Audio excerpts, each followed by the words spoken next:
Every year, over 3 billion ducks are raised worldwide, more than the population of Africa. From the streets of Beijing to the fine dining tables of Paris, duck is a symbol of luxury, tradition, and deep cultural heritage. But behind that crispy Peking skin or rich foie gras lies a hidden world, one of genetic selection, force-feeding controversies, and birds raised in silence. Today, we're going inside the global duck farming industry, where delicacy and ethics collide.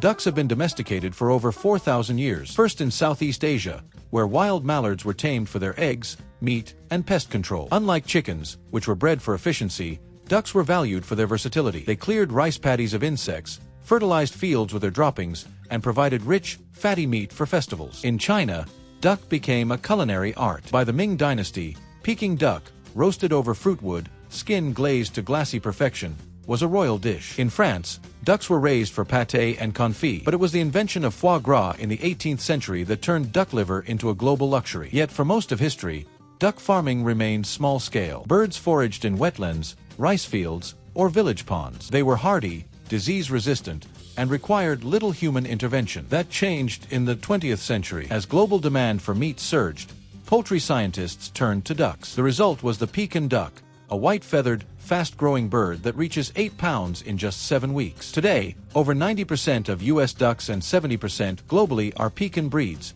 raised almost exclusively for meat and liver. But here's the tension. While Peking duck and foie gras are celebrated as high cuisine, the birds behind them live very different lives. Meat ducks are raised in large, open barns, similar to chickens, but with access to water for drinking and preening. They grow so fast their legs often can't support their weight. Foie gras ducks, however, face a more controversial fate. In France, Hungary, and a few U.S. farms, mallards, a duck-geese hybrid, are force-fed for 2 to 3 weeks before slaughter, a practice called gavage. Their livers swell up to 10 times normal size, creating the rich, buttery foie gras prized by chefs. This duality defines modern duck farming. On one hand, a sustainable, integrated system rooted in Asia's rice duck agriculture. On the other, an industrialized luxury trade built on extreme biology. And as animal welfare laws tighten and climate pressures grow, the duck industry is being forced to choose. Will it evolve or unravel?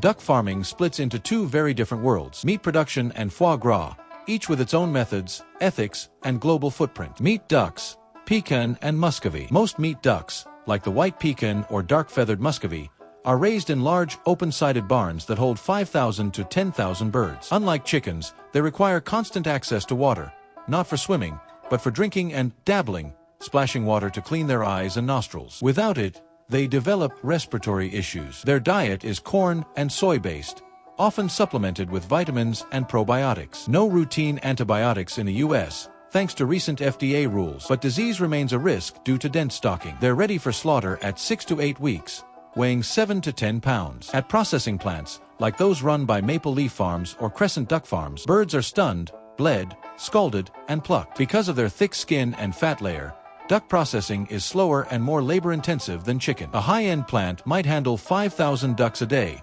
compared to 400,000 chickens. The whole bird is used: breasts for restaurants, legs for confit, fat for cooking oil, and feet for export to Asia, where they're a delicacy. Foie gras ducks, mallards. Foie gras comes from mallards, sterile hybrids of male Muscovy and female Pekin ducks. They're raised in 3 phases. First 12 weeks, free to roam, eat naturally, develop strong bodies. Gavage phase, 12 to 16 weeks. Ducks are individually caged and force-fed 2 to 3 times daily. A metal tube delivers a corn slurry directly into their esophagus. Over 12 to 18 days, their livers enlarge to 1.5 to 2 pounds, soft, pale, and rich in fat. Slaughter, done quickly after gavage ends, as the liver deteriorates fast. Only a few countries still produce foie gras: France, 75% of global supply, Hungary, Bulgaria, and a handful of U.S. farms, notably in New York and California.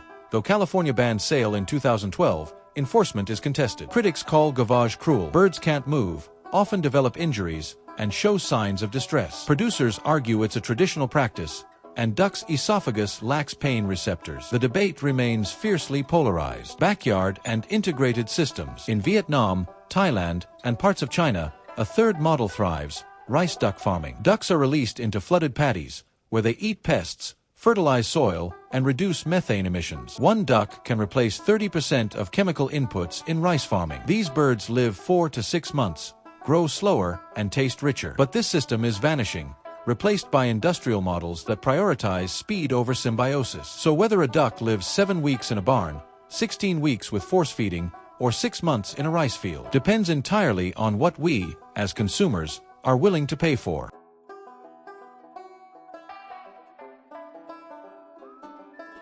Duck farming may seem traditional, but beneath the surface, science and innovation are reshaping how ducks are raised, processed, and even bred. In meat duck operations, automated water systems now mimic natural dabbling. Timed misters and shallow troughs keep birds hydrated and healthy without wasting water. Climate-controlled barns use sensors to adjust ventilation based on humidity, critical because ducks are prone to respiratory disease in stale air. Genetics is where the biggest advances are happening. Companies like Hybrid Ducks and Grimaud Frères use genomic selection, not GMOs, to breed Pekin ducks that grow faster, resist disease, and convert feed more efficiently. Some lines now reach market weight in 5 weeks instead of 8, reducing resource use and stress. In processing, AI-powered sorting is replacing manual grading. Cameras scan each carcass for skin quality, fat coverage, and defects, routing birds to the right product stream: whole duck, breasts, or export-grade feet. Robotics handle plucking and evisceration with precision, though duck's fatty skin still requires human finishing touches. But the most radical innovation is in welfare alternatives to foie gras. In Spain and Israel,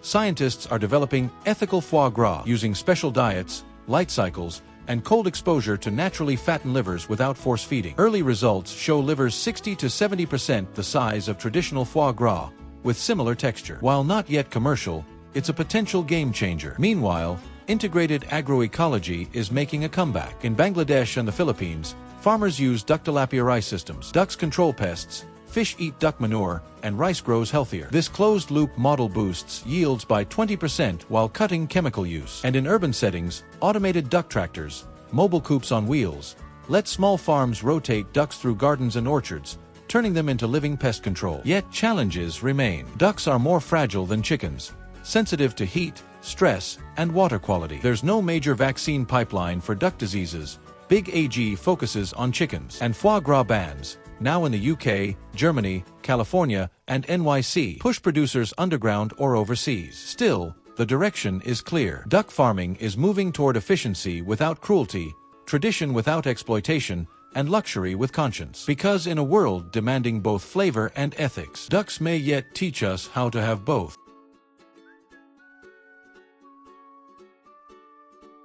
Duck farming straddles a delicate line between ecological harmony and industrial strain, depending entirely on how it's done. In its traditional form, duck is one of the most sustainable meats on Earth. In Asia's rice duck systems, ducks and crops thrive together. Ducks eat insects and weeds, eliminating pesticides. Their manure fertilizes rice. Cutting synthetic fertilizer use by 30%. Their movement aerates water, reducing methane emissions from paddy's 1 acre of rice. With ducks yields more food with less input than rice alone. This isn't theory. It's practiced by millions of small farmers across Vietnam, Thailand, and Indonesia. Ducks here live 4 to 6 months, forage freely, and support entire ecosystems. But in industrial meat systems, the footprint shifts. Pekin ducks are raised in confinement, fed corn and soy, crops tied to deforestation and fertilizer runoff. While they use less water than beef, they still consume 300 to 400 gallons per pound when feed is counted. And their manure, while less toxic than pig waste, can still overload local soils if not managed. Then there's foie gras,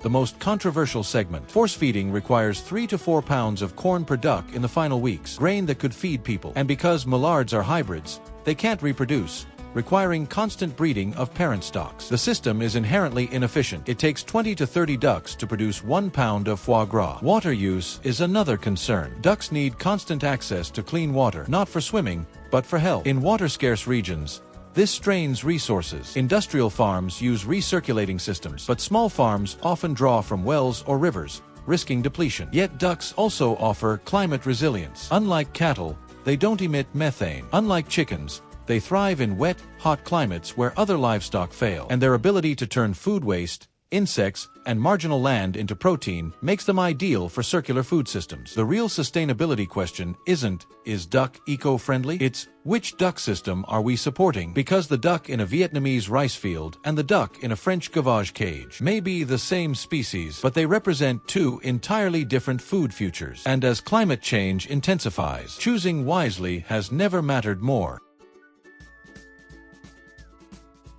Duck is more than meat. It's a thread woven through the fabric of global culture, identity, and economy. In Beijing, Peking duck isn't just a dish, it's a ritual. Carved tableside, wrapped in thin pancakes with scallions and hoisin, it's a symbol of hospitality, celebration, and culinary mastery. Families save for weeks to afford it. Chefs train for years to perfect the crisp skin and tender meat. In France, foie gras is enshrined in law as part of the national culinary heritage. Banned in some countries, it remains a $2 billion global industry, sustaining rural communities in the southwest. For many French farmers, it's not cruelty, it's tradition, passed down for generations. In Vietnam, duck isn't luxury, it's everyday life. Vit quay, roast duck, teat can, duck blood pudding, and trung vit lan, fertilized duck egg, feed millions. Smallholders raise ducks alongside pigs and chickens, selling at local markets for cash and barter. Economically, duck farming empowers the overlooked. In Bangladesh, women raise ducks on pond edges, using eggs and meat to fund children's education. In Nigeria, duck manure boosts fish yields. In integrated farms in the U.S., small ethnic farms supply Vietnamese, Chinese, and Caribbean communities with culturally essential foods. Yet the industry is deeply unequal. Industrial duck producers, like Maple Leaf Farms in the U.S. or Grimaud in France, control genetics, processing, and export markets. Small farmers often sell live birds at low margins, with little access to premium markets. And foie gras sits at the center of a cultural war. In California and New York City, bans reflect growing ethical concerns. In France, protests erupt at the mere suggestion of regulation. For chefs, foie gras is art. For activists, it's abuse. For farmers, it's livelihood. This tension reveals a deeper truth. Duck mirrors our values back at us. It can be symbiotic or exploitative, sacred or standardized, resilient or fragile, depending on who controls the system. So when you eat duck, you're not just tasting fat and flavor. You're choosing a story, one of rice paddies and reciprocity, or one of force-feeding and fine dining. And in a world hungry for both meaning and meat, that choice has never been more powerful.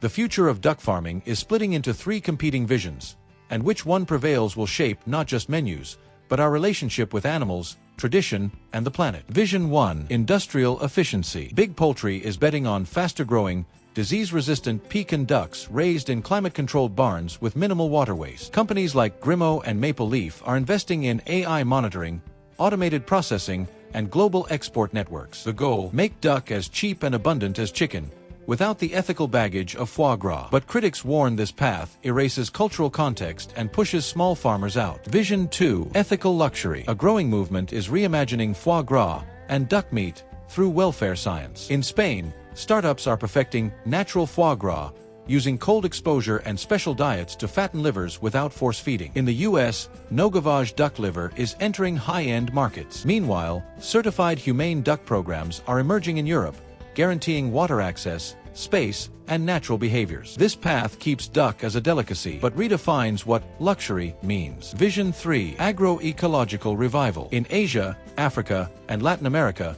the future looks like the past. Rice duck farming, duckfish integration, and backyard flocks. Supported by NGOs and climate adaptation funds, these systems are being scaled through farmer cooperatives and mobile tech. Ducks here aren't just meat, they're pest control, fertilizer, and financial security. And as water scarcity worsens, their ability to thrive in wetlands gives them an edge over chickens and pigs. Policy is shifting too. The EU is debating welfare standards for ducks, mandating water access and banning barren cages. China is subsidizing integrated duck rice systems to cut chemical use. And in the US, the Farm Bill now funds climate-smart duck production for small ethnic farms. But the biggest force for change may be culture. Young chefs are moving away from foie gras, opting for whole duck cookery that honors the animal. Consumers are asking, was this duck raised with water, with space, with respect? And small farmers are using social media to tell their stories, connecting directly with buyers who care. Because ducks were never meant to be factory animals. They're creatures of wetlands, rice fields, and village ponds, adaptable, intelligent, and deeply tied to human life. So the question isn't whether duck will survive, it's whether we'll let it live like a duck. And in that answer lies the future of food itself. If this journey through the world of duck farming changed how you see that crispy Peking skin or that slice of foie gras, you're not alone. Duck isn't just a delicacy, it's a mirror, reflecting our values, our traditions, and the choices we make about animals, land, and ethics. So we're curious, would you seek out duck from a rice duck farm? Could foie gras ever be ethical? Or is it time to rethink luxury altogether? Drop your honest thoughts in the comments.